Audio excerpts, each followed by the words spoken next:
ওঠো, আমি আগে উঠিনি, দাঁড়ো। ঠিক আছে ভাই, আগালাম। আর মিট আপে ভাইকে নিয়ে আসেন। ঠিক আছে,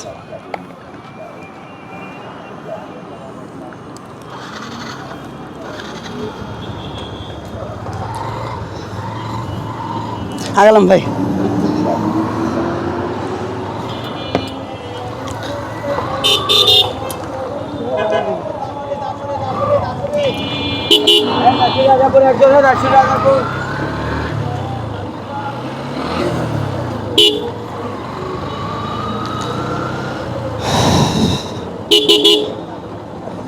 আমাদের ওআরসি থেকে ভাই ব্রাদার্স আসছিল বনপাড়াতে তাদেরকে চা খাওয়ালাম, এবং রাকিব রায়হান ভাই এবং আরিফ ভাই নতুন মেম্বার আমাদের। রাকিব ভাই অ্যাকচুয়ালি বেশ কিছুদিন আগেরই পুরনো মেম্বারই বলা চলে।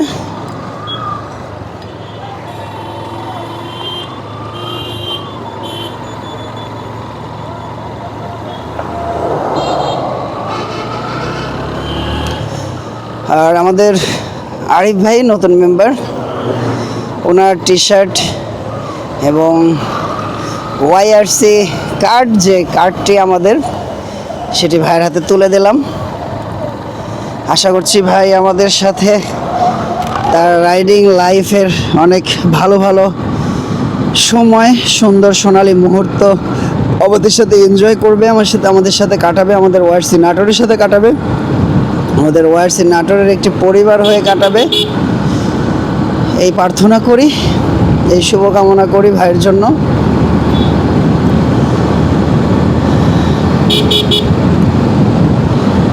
আরেকটা ব্যাপার হচ্ছে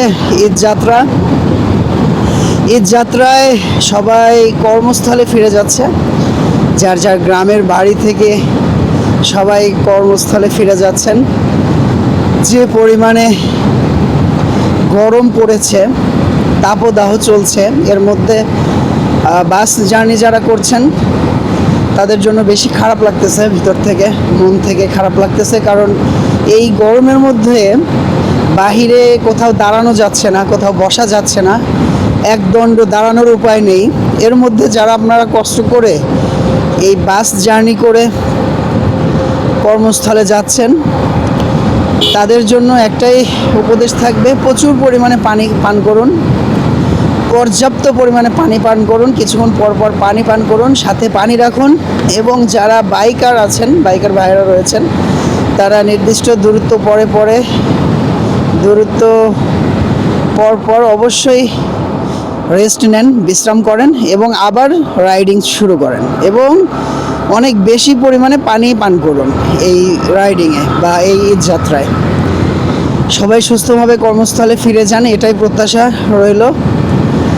আর আজকে আমার একজন খুব কাছের মানুষ একটি হসপিটালে ভর্তি ছিল, সো আমি ওনার খোঁজে গিয়েছিলাম।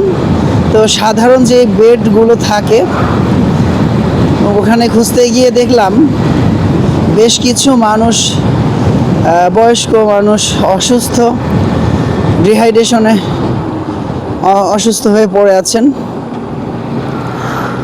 লুজ মোশন সম্ভবত বলে সেটাকে, বাথরুম আর কি, যেটা ঘন ঘন হচ্ছে। তো যাই হোক, এটা ডিহাইড্রেশন থেকে হচ্ছে, এই উত্তপ্ত রোদ থেকে হচ্ছে, রোদের কারণে হচ্ছে। পর্যাপ্ত পানি পান না করলে কিন্তু এই প্রবলেমটা হয় অ্যাকচুয়ালি।